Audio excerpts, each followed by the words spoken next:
पाठातील 8वा पाठ आहे आदर्श राज्यकर्ता। या पाठाचा आता आपण अभ्यास करणार आहोत। यापूर्वीच्या पाठांमध्ये आपण पाहिलेला आहे महाराष्ट्रामध्ये आदिलशाही, सिद्धी, पोर्तुगीज आणि मुघल अशा सत्तांचं वर्चस्व होतं। छत्रपती शिवाजी महाराजांना आपलं स्वराज्य स्थापन करत असताना या सर्व सत्तांशी संघर्ष करावा लागला। परिस्थिती अतिशय प्रतिकूल होती। अशा या प्रतिकूल परिस्थितीवर मात करून छत्रपती शिवाजी महाराजांनी आपलं स्वराज्य स्थापनेचं स्वप्न पूर्ण केलं होतं। त्यांनी स्वतंत्र व सार्वभौम असं स्वराज्य स्थापन केले। या स्वराज्याच्या कारभाराची व्यवस्था देखील त्यांनी लावली। स्वराज्याचं सुराज्यामध्ये रूपांतर केलं। अशा प्रकारे आपल्या सहकाऱ्यांच्या जोरावरती छत्रपती शिवाजी महाराजांनी एका नूतन अशा सृष्टीची निर्मिती केली। स्वराज्य स्थापनेसाठी संघर्ष करत असताना छत्रपती शिवाजी महाराजांना अनेक धोक्यांना सामोरं जावं लागलं। याची देखील माहिती आपण मागील पाठातून पाहिलेली आहे। अफजल खान भेटीचा प्रसंग, पन्हाळ्याचा वेढा, शाहिस्तेखानावरील छापा, आग्र्यातून करून घेतलेली सुटका, हे सर्व प्रसंग मोठ्या जोखमीचे होते। परंतु शिवाजी महाराजांनी या सर्व प्रसंगांवरती यशस्वी मात केली आणि सर्व प्रसंगातून ते सुखरूपपणे बाहेर देखील पडले। छत्रपती शिवाजी महाराज स्वराज्य स्थापन करू शकले त्याचं कारण म्हणजे त्यांच्या अंगी असलेल्या गुणवैशिष्ट्यांमुळे। त्यापैकीच एक महत्त्वाचं गुणवैशिष्ट्य म्हणजेच त्यांच्याकडे असलेलं संघटन चातुर्य। स्वराज्य कार्यासाठी शिवाजी महाराजांनी आपल्या सभोवतालच्या लोकांना प्रेरित केलं। त्यांच्याकडे विलक्षण असं संघटन चातुर्य होतं। छत्रपती शिवाजी महाराजांनी शूर आणि जीवास जीव देणारी अशी माणसे गोळा केली होती। स्वराज्याच्या कार्यामध्ये त्यांच्या या सहकार्यांनी आपल्या प्राणाची पर्वा न करता आपले कर्तव्य पार पाडले। अफजल खान भेटीचा प्रसंग आपल्याला माहीत आहे। अत्यंत धोक्याच्या क्षणी बडा सय्यद याला ठार करणारा जिवा महाला पन्हाळगडाच्या वेढ्यातून निसटून जात असताना छत्रपती शिवाजी महाराजांच्या भूमिकेमध्ये वावरणारा शिवा काशीदला त्यावेळेला माहीत होतं की आपला हा अंतिम क्षण आहे, तरी देखील आपण शिवाजी महाराजांच्या भूमिकेत वावरत आहोत याचा त्याला फार अभिमान वाटत होता। त्याच्या चेहऱ्यावरती आनंद दिसत होता। महाराज विशाळगडाकडे जात असताना त्यांचा पाठलाग करणाऱ्या शत्रूची वाट रोखून धरणारा बाजीप्रभू देशपांडे, पुरंदरचा किल्ला लढवणारा मुरारबाजी देशपांडे, सिंहगड जिंकण्यासाठी धारादरती पडलेला तानाजी मालुसरे, महाराजांच्या आग्र्याहून सुटकेच्या प्रसंगी मोठी जोखीम पत्करणारे हिरोजी फर्जत आणि मदारी मेहतर, अशी अनेक उदाहरणे आपल्याला देता येतील की त्यामुळे छत्रपती शिवाजी महाराजांचं जे स्वराज्य निर्माण झालं त्यामध्ये त्यांच्या सहकाऱ्यांचा महत्त्वाचा वाटा होता। महाराज आपल्या सहकाऱ्यांची काळजी घेत असत। त्याचं एक उदाहरण देखील आपण या ठिकाणी पाहूया। स्वराज्य स्थापनेच्या कार्यामध्ये कान्होजी जेधे हे त्यांच्याबरोबर सुरुवातीपासून होते। उतार वयामध्ये ते आजारी पडले, परंतु शिवाजी महाराजांनी उतार वयामध्ये देखील त्यांची काळजी घेतली। औषधोपचारात कोणत्याही प्रकारची हयगय करू नये असं त्यांनी सांगितलं। छत्रपती शिवाजी महाराज फक्त आपल्या सैनिकांचीच काळजी घेत होते असे नाही, तर सैनिकांच्या कुटुंबांची देखील काळजी घेतली आणि म्हणूनच त्यांचे सैनिक, त्यांचे सहकारी त्यांच्यासाठी आपल्या जीवाची देखील पर्वा करत नव्हते। महाराजांनी फक्त स्वराज्य स्थापन केले नाही तर त्या स्वराज्यातील रयतेची देखील काळजी घेतली। स्वराज्य स्थापनेच्या कार्यामध्ये अनेक शत्रूंशी शिवाजी महाराजांना संघर्ष करावा लागला। शत्रूंच्या होणाऱ्या सतत स्वाऱ्या यामुळे प्रजा त्रस्त झालेली होती। अशा वेळी रयतेची जास्तीत जास्त काळजी घेण्याचा महाराजांचा प्रयत्न असायचा। शाहिस्तेखानाने स्वराज्यावरती स्वारी केली होती। लाल महालामध्ये तो तळ ठोकून बसला होता। शाहिस्तेखानाला धडा शिकवण्यासाठी शिवाजी महाराजांनी शाहिस्तेखानाविरुद्ध स्वारीची आखणी केली, परंतु शाहिस्तेखानावरती स्वारी करत असताना आजूबाजूची प्रजा त्रस्त होण्याची शक्यता होती आणि म्हणून शिवाजी महाराजांनी रोहिड खोऱ्याच्या देशमुखास रयतेसंबंधी आपले कर्तव्य पार पाडण्याविषयीची सक्त ताकीद दिली। त्यांनी त्या देशमुखास गावोगाव हिंडून घाटाखाली जिथे सुरक्षित जागा असेल तिथे लोकांना नेण्यास सांगितलं। या कार्यास एक घडीचा दिरंग न करणे म्हणजेच या कार्याला कोणत्याही प्रकारचा वेळ न घालवता त्वरित हे कार्य पार पाडावे असा आदेश शिवाजी महाराजांनी देशमुखांना दिला होता। पुढे महाराजांनी त्याला पुढील प्रमाणे सक्त ताकीद दिली। जर रयतेची अशी काळजी घेतली नाही तर मुघल सैन्य येईल लोकांना कैद करेल आणि त्याचे पाप तुमच्या माथी बसेल. आपल्या सैनिकांकडून रयतेला त्रास होऊ नये अशी काळजी महाराज नेहमी घेत असत. छत्रपती शिवाजी महाराजांचं लष्करविषयक धोरण. लष्कराची शिस्त अतिशय कडक होती.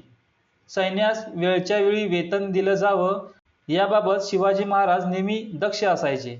त्यांनी सैनिकांना वेतन रोख रकमेमध्ये देण्याची व्यवस्था होती. शिवाजी महाराजांच्या काळामध्ये भारतामध्ये ज्या ज्या ठिकाणी राजवटी होत्या त्या त्या ठिकाणी सैनिकांना रोख वेतनाऐवजी जहागिरी देण्याची पद्धत होती. परंतु महाराजांनी मात्र ही जहागिरीची पद्धत रद्द केली. त्यांच्या मोहिमा जेव्हा शत्रूच्या प्रदेशात जात तेव्हा सैनिकांस जे काही मिळेल ते सर्व सरकारात जमा करण्यासंबंधी लष्कराला ताकीद दिलेली होती. मोहिमेमध्ये पराक्रम केल्याबद्दल सैनिकांचा मान सन्मान देखील केला जात असे. लढाईत जे सैनिक मृत्यू पावत त्यांच्या कुटुंबियांच्या उदरनिर्वाहाची देखील काळजी घेतली जात असे. जखमी सैनिकांचीही काळजी घेतली जात असे. लढाईत शरण आलेल्या किंवा कैद झालेल्या शत्रू सैनिकांना ते चांगली वागणूक देत असत. छत्रपती शिवाजी महाराज आपल्या रयतेची काळजी घेत होते हे पुढील माहितीवरून देखील आपल्या लक्षात येते. पीक लावणी संचनी उगवण्याच्या काळात युद्धाला तोंड फुटले तर शेतकऱ्यांच्या दैन्याला काही पारावार राहत नसे. सैन्याच्या हालचाली पेरणीच्या कामात आड तर येतच, पण सैनिक उभी पिकेही काही वेळा कापून नेत अथवा नष्ट करत शेतकऱ्यांची घरे लुटत. आपल्या सैनिकांना अशा कृत्यापासून परावृत्त करावे असे आदेश महाराजांनी अधिकाऱ्यांना दिले होते. या संदर्भामध्ये इसवी सन 1674 मध्ये छत्रपती शिवाजी महाराजांनी आपल्या लष्करी अधिकाऱ्यांना उद्देशून लिहिलेले पत्र फार मोलाचे आहे. शेतीच्या कालावधीमध्ये जर युद्धाला तोंड फुटले तर त्यामध्ये शेतकऱ्यांचं देखील नुकसान होत असे. सैन्याच्या हालचाली किंवा युद्ध परिस्थिती याचा शेतकऱ्यांवरती कोणत्याही प्रकारचा परिणाम होऊ नये यासाठी शिवाजी महाराज नेहमी काळजी घेत. किंवा शेतीतून कोणत्याही प्रकारची पिके कापली जाऊ नयेत किंवा नष्ट होऊ नयेत, शेतकऱ्यांची घरे लुटली जाऊ नयेत यासाठी शिवाजी महाराजांनी आपल्या अधिकाऱ्यांना सक्त आदेश दिलेले होते. त्यासंबंधीचे इसवी सन 1674 चे पत्र फार मोलाचे आहे. महाराजांनी लष्कराच्या शिस्तीसंबंधी किती बारकाईने विचार केलेला होता त्याची कल्पना यावरून येते. ते पत्र आपण वाचूया.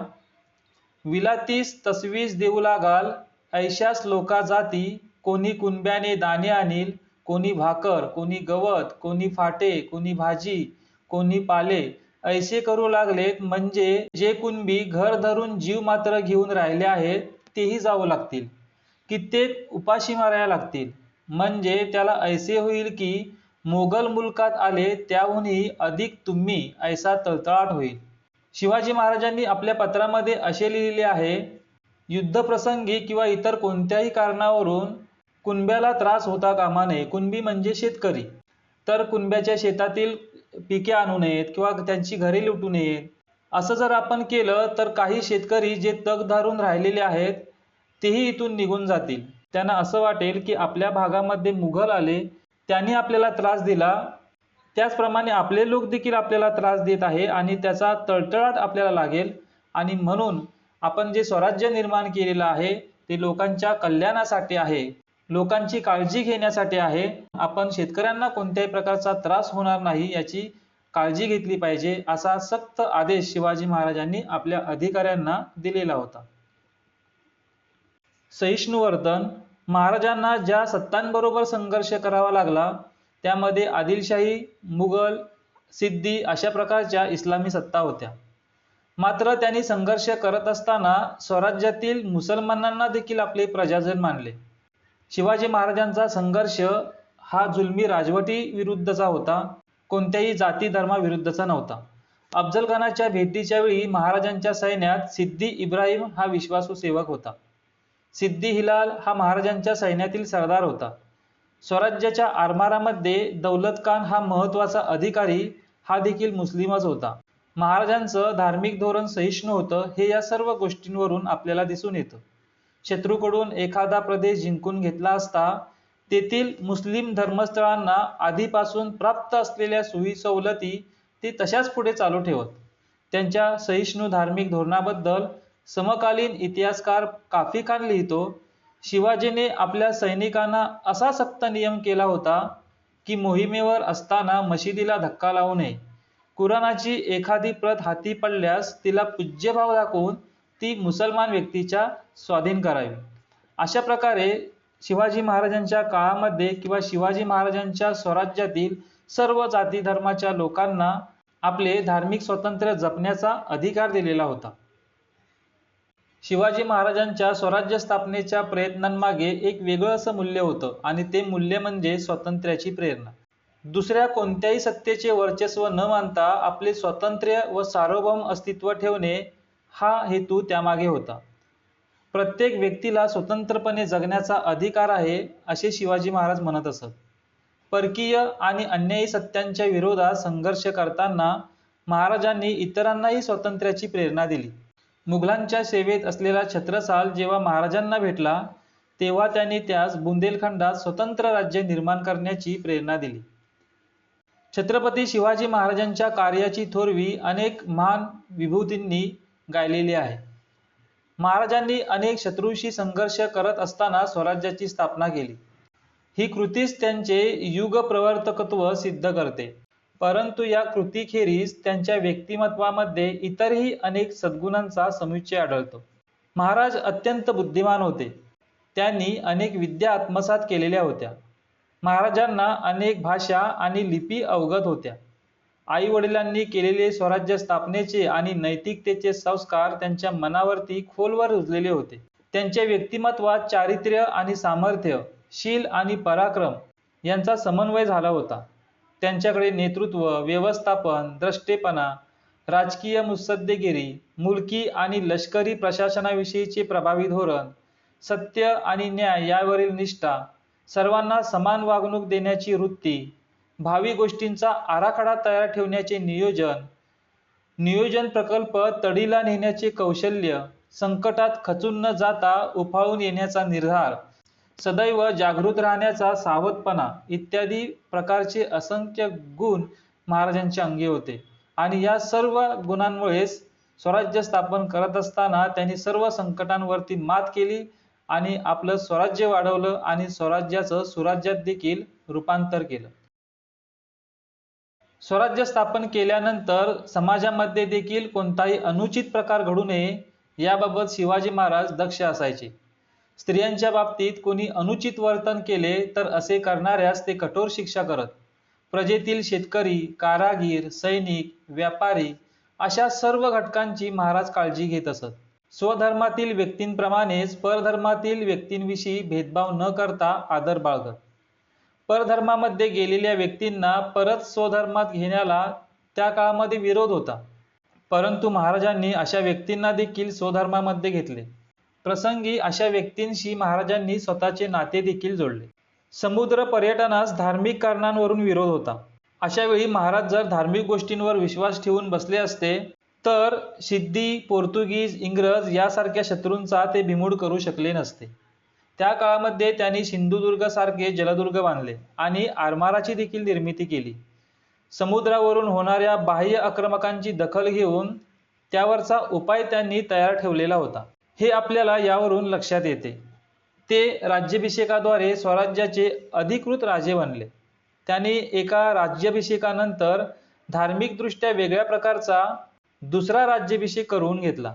त्यांच्या या सर्व कृती त्यांचे धार्मिक क्षेत्रातील क्रांतिकारकत्व दर्शवणारे आहेत.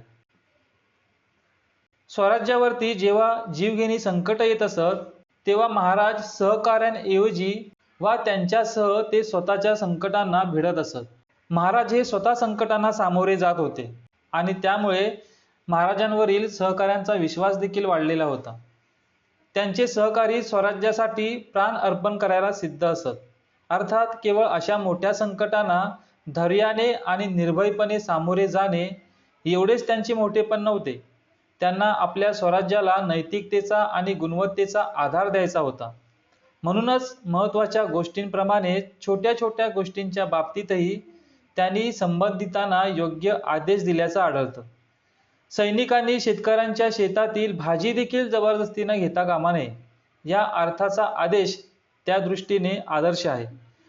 त्यांनी झाडे तोडण्यावर घातलेली बंदीही महत्त्वाची आहे. म्हणजेच वनसंवर्धनाचं महत्त्व महाराजांना त्या काळामध्ये समजलेलं होतं. पर्यावरणाच्या रक्षणासाठी वनसंवर्धन फार महत्त्वाचं आहे, या दृष्टीने आज आपलं शासन प्रयत्न करत आहे. परंतु शिवाजी महाराज त्या काळामध्ये याबाबत जागृत असलेले आपल्या लक्षात येतं. किल्ल्यावरचा कचरा इकडे तिकडे कुठेही न टाकता परसात जाळावा आणि त्याच्या राखेवर भाजीपाला पिकवावा, असा त्यांचा आदेश होता.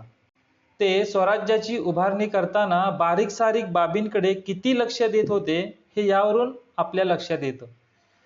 ते केवळ एक योद्धे नव्हते, तर एक नव्या स्वातंत्र्य, नीतिमान आणि सुसंस्कृत समाजाची निर्मिती करणारे शिल्पकार होते. त्यांची थोरवी सर्वांगीण अशी आहे, सर्व दूर अशी पसरलेली आहे. आपल्या राष्ट्रीय चळवळीमध्ये महाराज हे एक मोठे प्रेरणास्थान होते. महात्मा ज्योतिराव फुले यांनी समतेच्या संघर्षामध्ये पोवाड्याद्वारे महाराजांची महती सांगितली आणि लोकांमध्ये त्याद्वारे जागृती निर्माण करण्याचा त्यांनी प्रयत्न केला.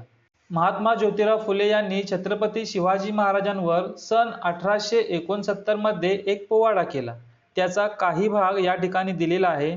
शिवाचा गजर जय नामाचा झेंडा रोविला, क्षेत्र्याचा मेळा मावळ्याचा शिकार खेळला, माते पायी ठेवी डोई गर्व नाही काडीचा, आला भला घेई आवडता होतो जिजीचा, पोवाडा गातो शिवाजीचा, कुळवाडी भूषण पोवाडा गातो भोसल्याचा, छत्रपती शिवाजीचा. शिवाचा गजर जय नामाचा झेंडा रोविला, क्षेत्र्याचा मेळा मावळ्याचा शिकार खेळला. मुलांनो, याप्रमाणे पुढील जो पोवाडा आहे तो पोवाडा तुम्ही तालासुरात म्हणण्याचा प्रयत्न करा. लोकमान्य टिळकांनी शिवजयंती उत्सवाच्या माध्यमातून राष्ट्रीय जागृती केली. शिवचरित्राचे महती सांगणारे पुस्तक लाला लजपतराय यांनी देखील लिहिलेले आहे. तमिळ काव्याचे पितामह सुब्रमण्यम भारती यांनी शिवाजी महाराज हे आपल्या सहकाऱ्यांना उद्देशून बोलत आहेत असा प्रसंग कल्पून काव्यरचना केलेली आहे. शिवकवी रवींद्रनाथ टागोर यांनी महाराजांवरती एक दीर्घ कविता लिहिलेली आहे. महाराजांच्या राज्य साधनेच्या प्रयत्नांकडे ते एक थोर ध्येय साधनेचे प्रयत्न म्हणून पाहतात. सर जदुनाथ सरकार यांनी शिवाजी अँड हिज टाइम्स या ग्रंथात छत्रपती शिवाजी महाराजांच्या कार्याचा गौरव केला आहे. पंडित जवाहरलाल नेहरू यांनी महाराजांबद्दल असे म्हटले आहे की महाराज हे केवळ महाराष्ट्राचेच नव्हते, तर ते साऱ्या राष्ट्राचे होते.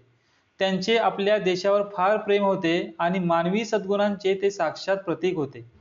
म्हणजे छत्रपती शिवाजी महाराजांचं कार्य फक्त महाराष्ट्रापुरतंच मर्यादित नव्हतं, तर संपूर्ण देशासाठी ते प्रेरणादायी होतं.